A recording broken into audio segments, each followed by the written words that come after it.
Hello, my name is Dorian Cunion, and I'm excited to be leading you in a discussion around crafting your business future. I'm an executive coach with Your Path Coaching and Consulting. We are based in Ashland, Virginia, and primarily work with small business owners, helping them to define their strategy, grow revenue, and run more efficient businesses. Prior to starting my business, I worked for 7-Eleven for 21 years and held multiple roles there. The most pronounced experience that I have is around operations. But in addition, I have a background in marketing and sales. On the bottom of the screen, you can see a list of companies that I've worked with before. I want to tell you a story, and I think that this story is going to resonate with you. I work with hundreds of small business owners, and one thing I know is really consistent. Uh, Small business owners have a lot on their plates. I'm going to tell you about Susan, and Susan's not a real person, but she's a parable for a lot of the business owners that I work with. So Susan owns an accounting business, and that accounting business has been in existence for about 5 years. Over the last 5 years, she's grown significantly. She's been able to bring on some contractors. She's been able to bring on a virtual assistant. And from the outside world, she's extremely successful. She set some initial revenue goals. She's been hitting those revenue goals.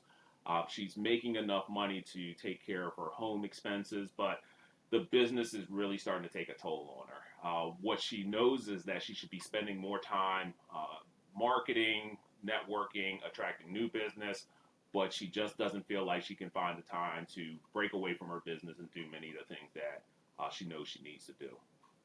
When Susan gets off of work, she's often tired. She gets home late. What she's been noticing recently is that her energy's a little bit lower. She thinks that that might be because she's fallen out of her exercise routine. She's been eating a little bit less healthy than normal. And a lot of times she ends up having a wine or two when she gets home just because she's stressed. In addition to her full time job, she has a lot of family responsibilities that pull on her. And it's gotten to the point that even when she goes on vacation, she doesn't feel like she can disconnect and really enjoy herself. For friends that aren't really close to her, they feel like she hasn't made. Everybody's telling her they're so proud of her, they're so impressed with her. But deep down, she's wondering, can she continue at the rate that she's going? Who can relate? One of the things that I'm going to encourage you to do right now is just kind of pause and reflect about Susan. What parts of her story resonate with you, seem very similar to what you're going through as a business owner? What things are different? One of the best things that you can do is to just get all of those ideas that are in your head onto a piece of paper. It's going to ask you to go ahead and take out a piece of paper and just write down what are the different worries or concerns that are, top of mind, keeping you up, kind of getting in the way of you doing some of the things that you need to do. Uh, really try to dump out everything that's in your mind. This is going to be an important exercise that we'll come back to later. So when we think about the purpose of this session, there's really three things that I want to try to leave you with. Number one is to really talk about the importance of having a vision. When you have a clear vision of what you're trying to accomplish as a business owner, it's a lot easier to develop plans and strategies to help you get from where you are today to where you want to be in the future. Number two, once you have that vision, I want to help you think about how do you convert that vision into goals that you can then work towards. Once you have clarity around those goals, the final step in the process is going to be using a framework that's called the business scorecard that will help you really narrow down on what are those things that you need to be doing this year, this month, this week to help you get from where you are today to where you want to be in the future. When I did this session live, the biggest thing that I heard from business owners is that I want clarity, I want a framework for just running my business at a higher level. And all of the feedback that I've gotten from everyone that I've introduced this balanced scorecard to is that this document really helps to clarify what they should be doing and give them a roadmap to success. Now, if you take a look at that list that you wrote and you compare it to the screen, I think it'll be extremely helpful. I think that what you'll start to see is that many of the stressors, many of the worries that you have are very common. The reality is that just about every business owner that I interact with at some point during their journey have the concerns and stressors that are on the left side of this screen. So you're not alone. But just identifying what you're worried about or what you're concerned about isn't going to help solve your problems. You need to kind of take steps from going from these are some worries or some concerns that I have to actually starting to develop what actions are you going to take in order to resolve or address those concerns. I'm a big believer in creating buckets. So the four buckets that we're going to take your worries and concerns and put in are financial performance, customer retention, process improvement, and employee satisfaction. 98% of everything that's going on in your business can go into one of those buckets. If you can't fit it in one of those buckets, let's put it to the side and we can figure out what to do with that later. So once we have things into the buckets, then we can start to work on our solutions. When you clarify, these are the core problems that I have. I don't feel like I'm generating enough revenue. I don't feel like I'm delegating enough. I don't feel like I have a strong enough team around me. Once you have clarity on the problems that you're seeing in your business, then you can really start to focus on what are some deliberate actions that I want to take in order to improve my business. That's where the balanced scorecard comes in. Over the rest of this presentation, we're going to talk about the balanced scorecard. How do you fill it out? How do you use it? And how it can help you to get more clarity on what you should be doing to improve your business. The first step in the process is to really get clarity around your vision. So to do this can be very difficult sometimes. And what I'm going to encourage you to do is try to break away from the current moment and what you think you can do this month or this year. Really look out into the future and think about 5 years from now, if everything went perfect, if I could have like my business and my life exactly how I want it to be, what would it look like? I want you to take some time and write a journal statement around this. And the prompt that you can start with is 5 years from now, I would like, and then just see what comes out and let it flow.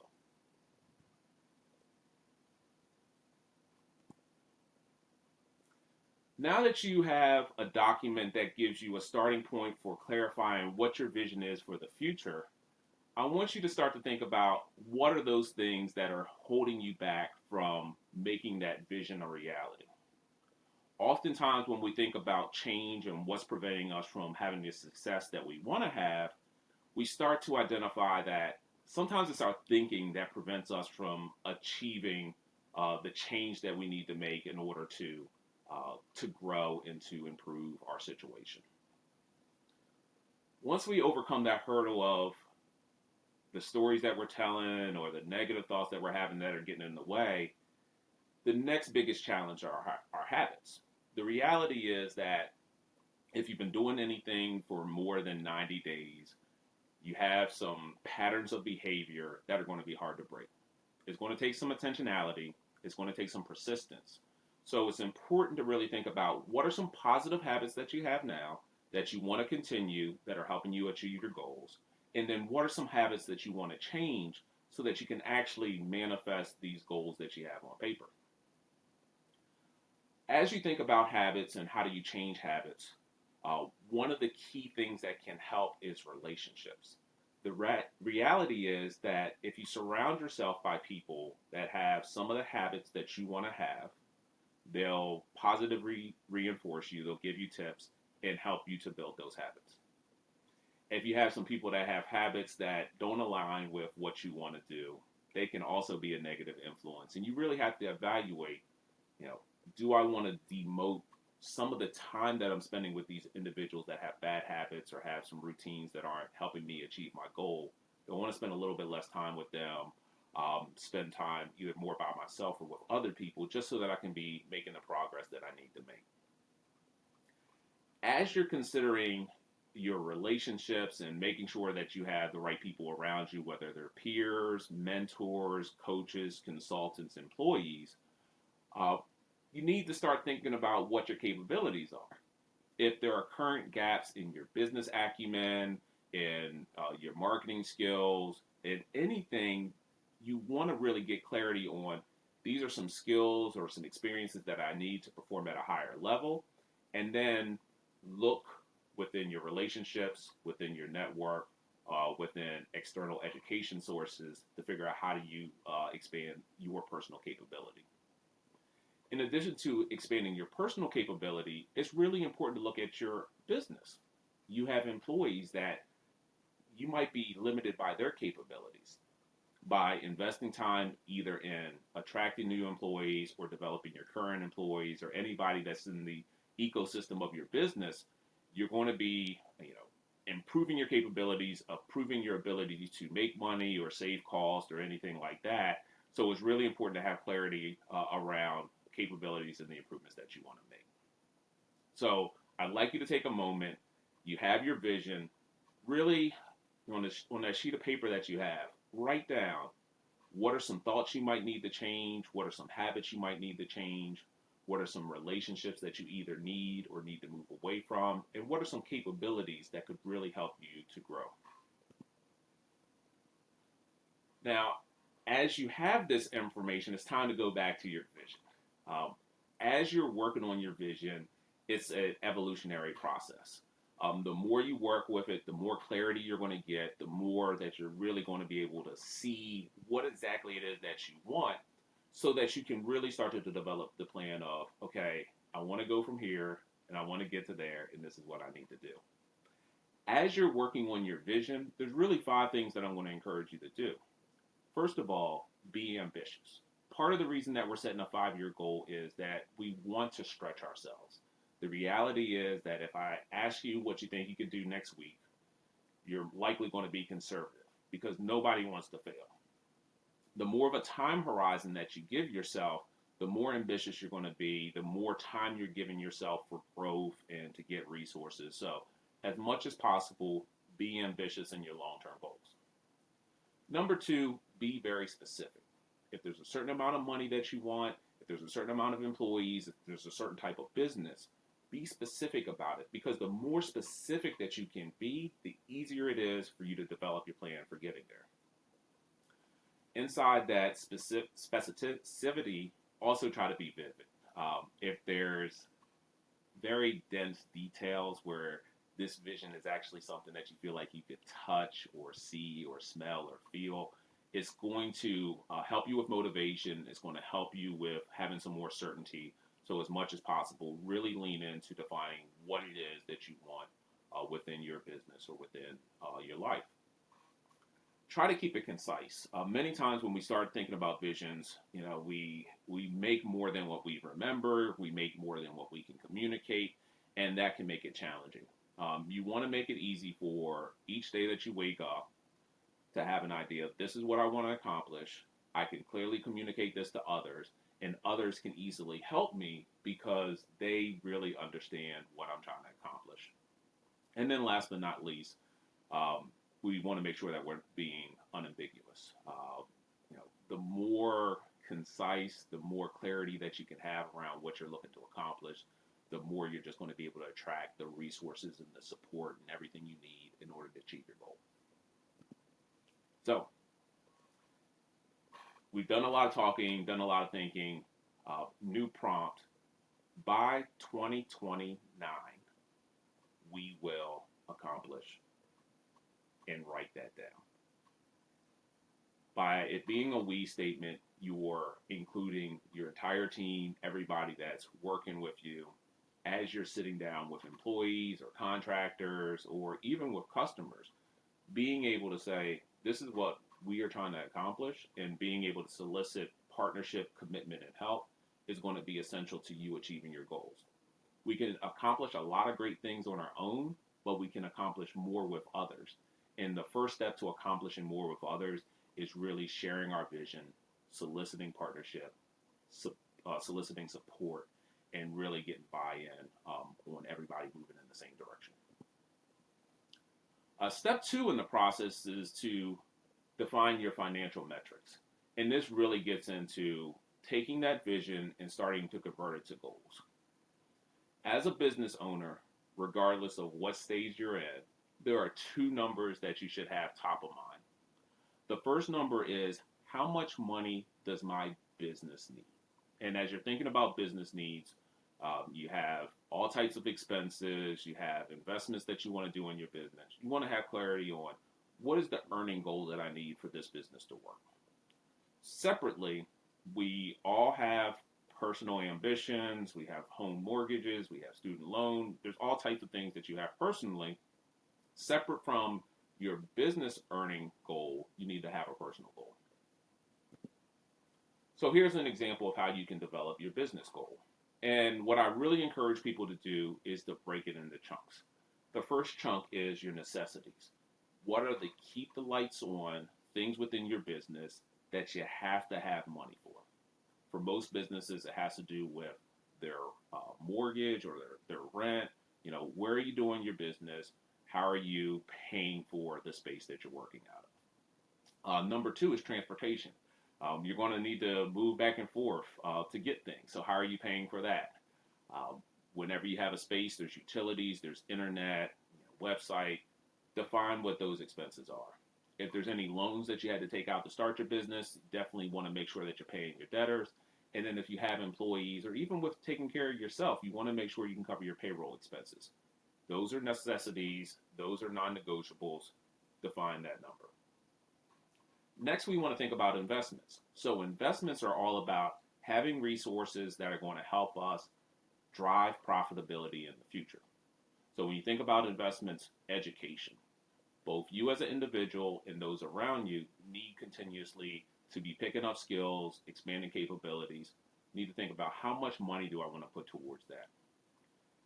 As you begin to grow, you're going to need additional people, whether they're contractors, employees, consultants. You want to define how much money do I need to fuel that growth. You need to have an emergency fund.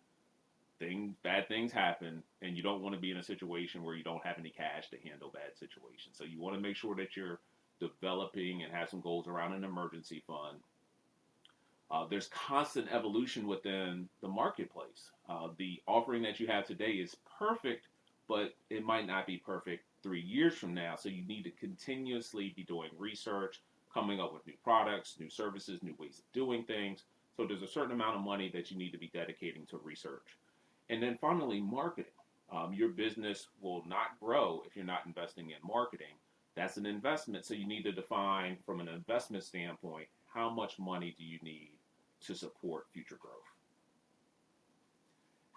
The final bucket is luxury. So as a business owner, I think most people, I won't say every, have dreams of just being able to do boss things. So boss things might be going on a trip and not staying at the cheapest hotel.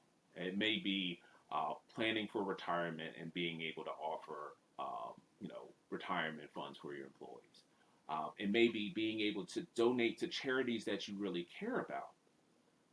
Whatever you define as luxuries, set a goal around this. Have some specificity around, I want to make this much money so I can do things that aren't have to do's, like paying your rent. They are nice to do's that's really going to bring you fulfillment and a sense of joy. When we think about Susan and her business, here are some numbers that we put together to kind of represent how you can think about business earnings. She's set aside that in the future, she's going to need about $400,000 to cover all her necessities. When it comes to investments, she's thinking that she wants about $200,000 for that. And when it comes for luxury, she's thinking about $100,000 for that. So overall, she's putting a goal of $700,000 to take care of her business earning goals. And this is important because she knows that if she hits this number from a business standpoint, she's taking care of everything that she wants, everything that she needs, and everything she desires. And then anything incremental to that starts to take care of her personal needs. So now let's talk about personal needs. And we have the exact same 3 buckets. What's inside the buckets are a little bit different, but the mentality is the same. So we're going to start off with necessities. You have a home mortgage, you likely have a car, other transportation expenses, you have personal utilities, loans, and then the added thing from a necessity, you got to eat, you got to take care of yourself. So defining as an individual, how much money do I need for those items? Next, think about investments. You may have a desire for personal education. You may have people in your family that you have to pay for college or other things as far as personal enrichment. There's going to be donations that you want to make as an individual. You need a rainy day fund for yourself in your home. You need to plan for retirement. You may have some desires to do some other investments. But clarify, how much money do you want each year to use for investments? And then finally, think about luxuries. Life is sweeter when you can, stop at a Starbucks and get a really nice latte, or go on a vacation, or, purchase your favorite bottle of wine. So really think about, what are those things within your life that just make life sweet and worth living? Define how much money you want annually for those items. So for Susan, she's a little bit ambitious. She says, I'd love to make $100,000 take care of all of those necessities. I want $50,000 for investments, and then I want $50,000 for luxuries. So altogether, we're talking about $200,000 that she wants outside of business expenses that's coming into our household to take care of those expenses. So when we combine these two numbers together, we have a revenue goal. In order to cover all the expenses related with running the business, have some emergency savings and some investments, she needs $700,000. Personally, she's looking for $200,000. So the revenue goal for the business is going to be $900,000. Now, this is a 5-year goal. This is where she wants to be, but having this level of clarity around what's the financial number that I need sets the stage for figuring out a whole lot of other things. The next metric that we want to set some goals around is around customers. And that's going to influence the strategy that we use to get from where we are today to where we want to be. So when you think about strategy, you want to start off with the numbers. You want to have a clear financial goal. We have that from the last exercise. For Susan, is $900,000. Once we have that, there's two things that we have to figure out. One is, how many customers do we need in order to hit that goal? The other thing that we have to figure out is, how much revenue are we getting from each one of those customers in order to hit that goal? When we have those two numbers, then we start to get some clarity around just how are we going to build our business model and make strategic and tactical decisions to get there. As I work with clients, I challenge them to pick, one of three strategies. One I would call a value strategy, and just about everybody's familiar with Dollar Tree. Dollar Tree is one of the best value strategy companies out there. What they try to do is track a lot of customers. They're not overly focused about making a whole lot of money off of each of those individual customers, but what they know is that if they can get big enough scale, big enough scope of customers, that they're going to be able to hit their financial goals. So if Susan was taking the Dollar Tree approach, she may need, 200,000 customers to make $4.50 out of each of them, and that she would hit that goal. As an accountant, that's probably not the right strategy. So then start thinking about the mass market. So when we think about mass market, we're thinking about companies like Kohl's. They tried to find the right mix between, we want to serve a lot of people, we don't want to serve everybody, but we want to make sure that we're making a good amount of money from each individual that we work with. So if we follow that thought process with Kohl's, mass market, be about 20,000 customers that we would need to be working with. Our goal would be to get around $45 from each one of those customers, and that would also get us to $900,000. The final group of strategy approaches that you can take is really around premium. And in general, with most small businesses, I encourage them to go after premium. If you're doing some type of technology where you can really scale what you're doing, mass market or value might fit the bill. But I have a general rule: you can't out Walmart. So big companies have a competitive advantage when it comes to purchasing things at a low cost, getting economies of scale. So in general, I encourage people not to get in that red sea of competition, to really look for how can they provide a premium offer that is differentiated, where they don't have to serve a whole lot of people in order to hit their revenue goals. So the example here is Saks. For Saks to make $900,000, they may only need to work with 2,000 customers, but those 2,000 customers are going to be spending on average $4,500. So, going after customers in this way for Susan would be the right strategy. You, as an individual business owner, need to figure out which type of strategy do you want to pursue overall, and let that influence a lot of the decisions that you're making in your business. As you're making decisions around your strategy, here are a couple things for you to consider. Do you want to offer more products or services? The more products or services that you offer, the more complex your offering is, the more things you have to manage. This can be a blessing from the standpoint that you have multiple revenue streams. It can also be a headache because you have to worry about being really, really good at a lot of things.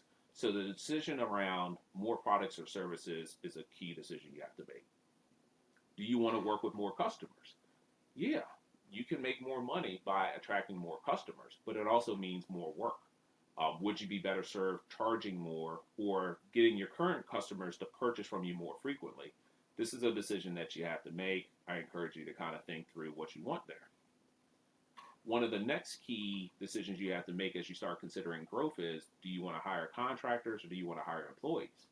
There's benefits and drawbacks to each. You want to do your research. You want to understand the benefits of having contractors as far as sometimes it's less expensive, it's easier to end employment situations, or do you want the power and control that comes with having employees? These are important strategic decisions that you have to make that will influence the structure and how you go to business.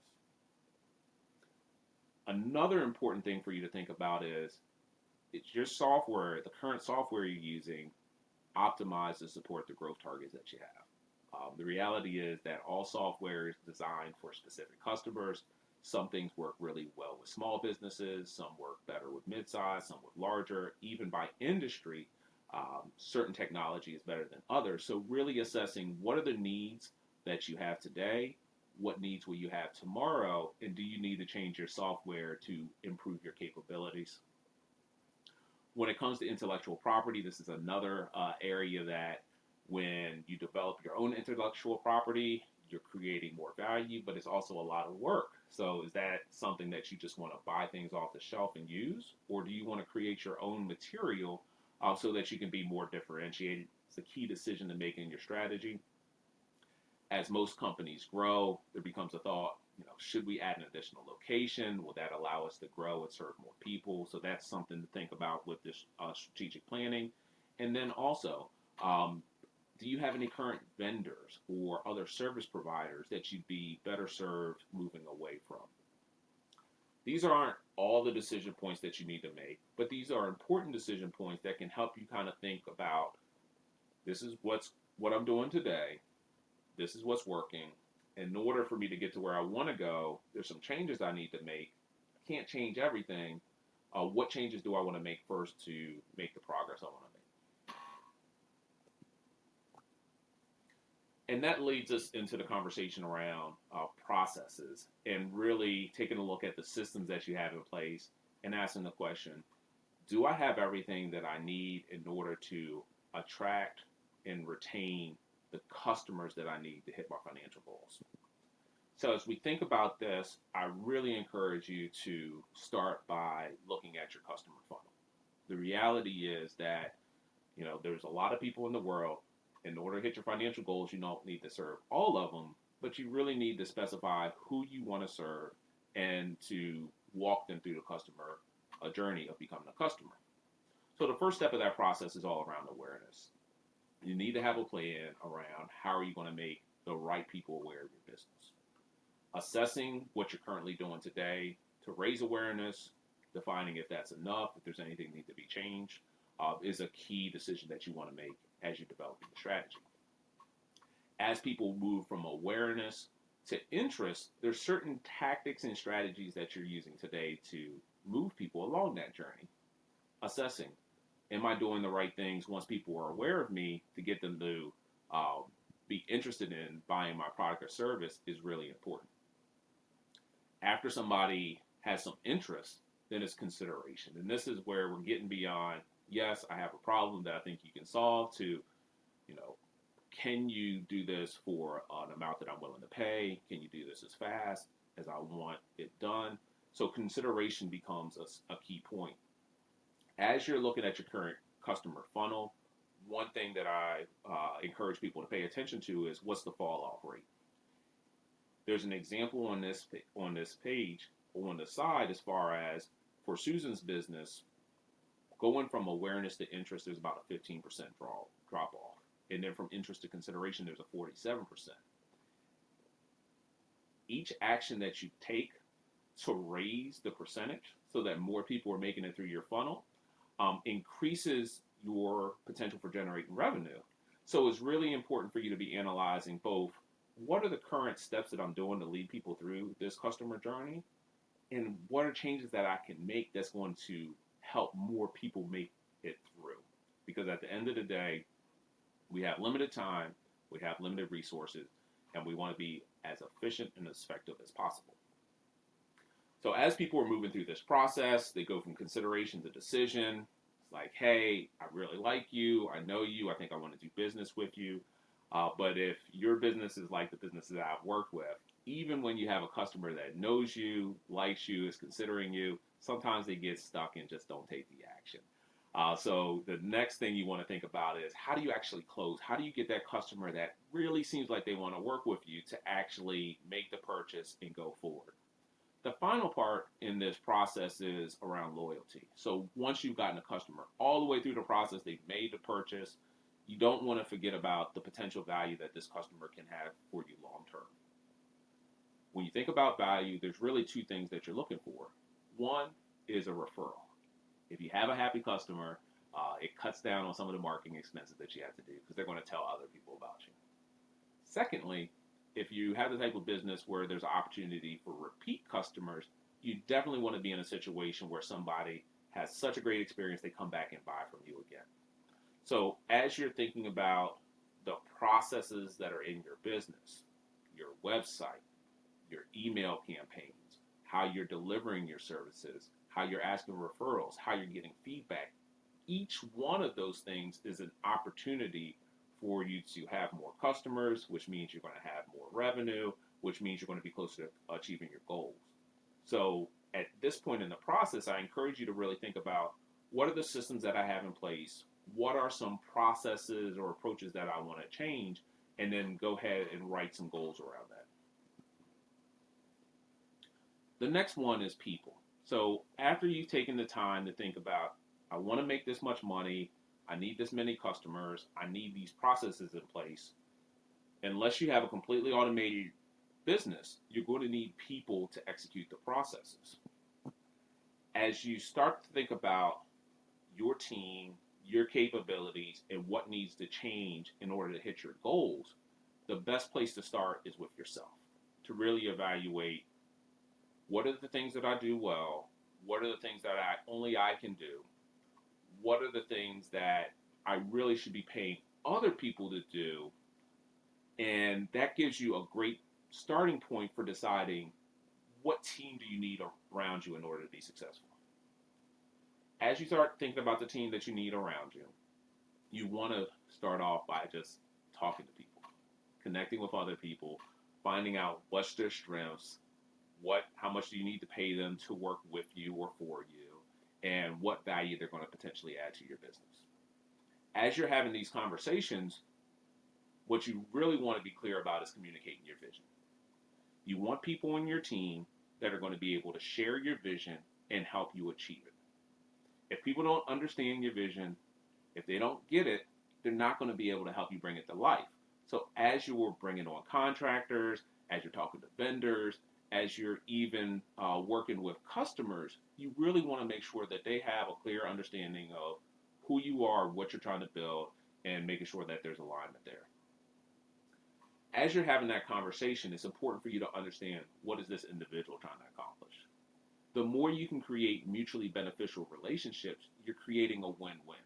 So if you have an employee that has a financial goal they're trying to hit, and you can provide a job that's going to help them achieve that financial goal, they're going to be bought in and they're going to be doing everything to help you be successful because they win when you win. If you have somebody that's really early in their career and they're looking to gain experience, if you can show them that you're going to train them and develop them and help them to grow their capabilities so that they can get this ideal job that they want, they're going to be bought in and they're going to do everything they can to help you be successful. So taking the time to really understand what's the other person's needs, what's their expectations, determining if you can meet those, and then creating a mutually beneficial agreement is really where you're going to unlock the potential of those individuals in your organization. So when we put all of that together, when we really think about who are we, what are our strengths, when we think about the team that we want to put around us and making sure that they're bought into our vision and that there's mutual beneficial relationships, then we can make the change that we need in order to execute those processes that are going to attract the customers, that are going to lead to the financial goals that we have.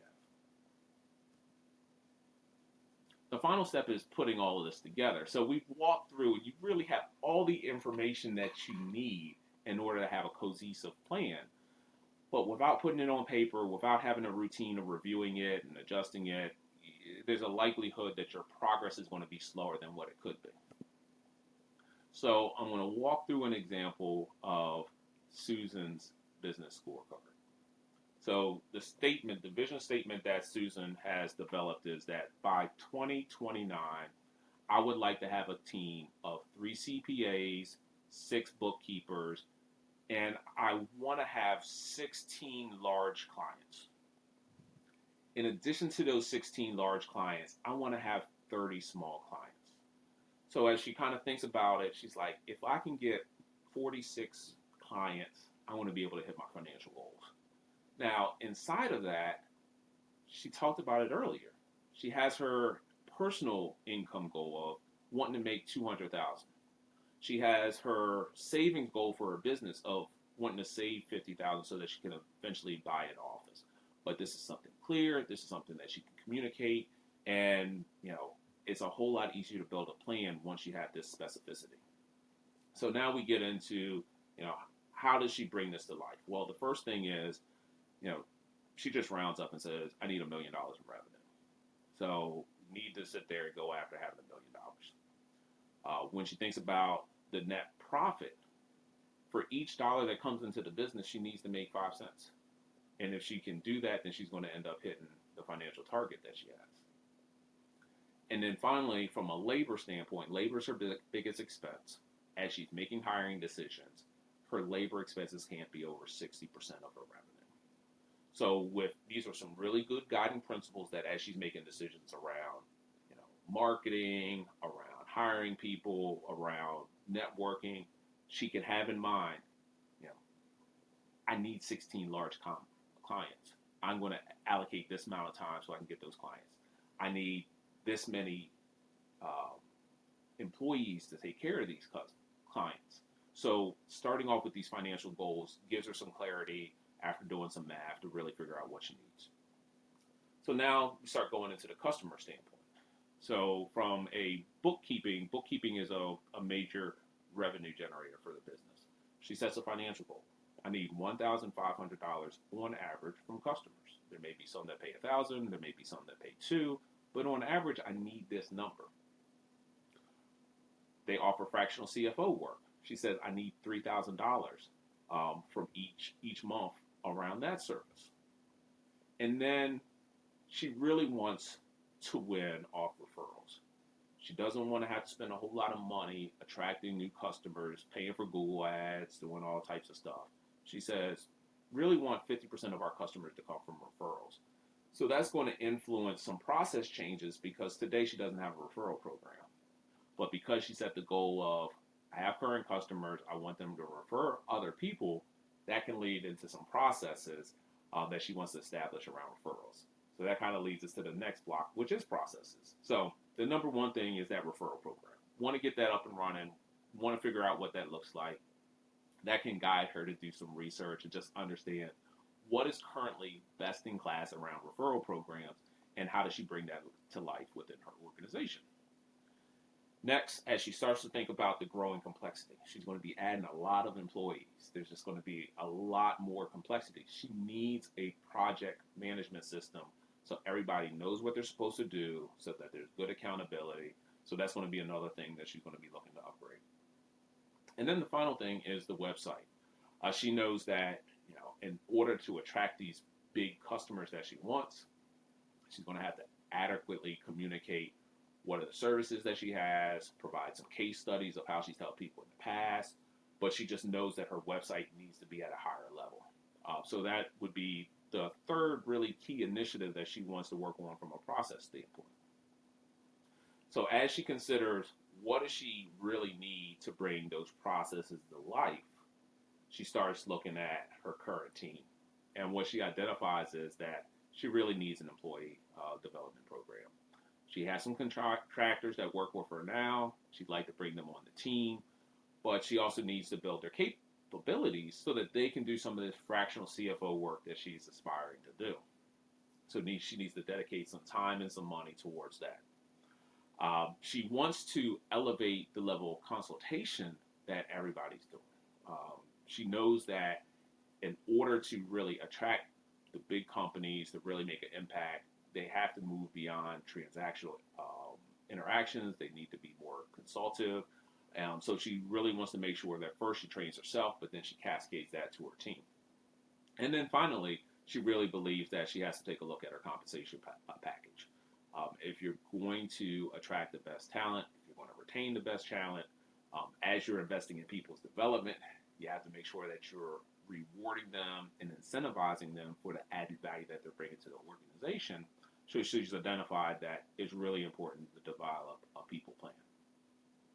So you as a business owner, I really encourage you. You've done a lot of the work throughout this presentation to start to outline some of the financial goals you have, some of the customer goals, some of the process and people goals. Take some time over the next week and just really flush out not everything that you can do, but what are 2 or 3 things that you can do over the next 5 years to grow your business. As I work with customers, I always work first with 5 years. And the reason for that is 5 years is long enough in the future that it reduces the stress and anxiety of setting goals. Once we have the 5-year plan, then we convert that to a 3-year plan. What are the things that we need to do over the next 3 years to feel comfortable for hitting that 5-year mark? And then convert that to a 1-year plan. What are the things that we want to accomplish by the end of this year so that we can know that we're going to be on track for the 3-year, which lets us know we're going to be on track for the 5-year. And then ultimately, being able to convert that into monthly goals is going to help you to hold yourself accountable for taking the small steps today that you need to make in order to get to your long-term goals.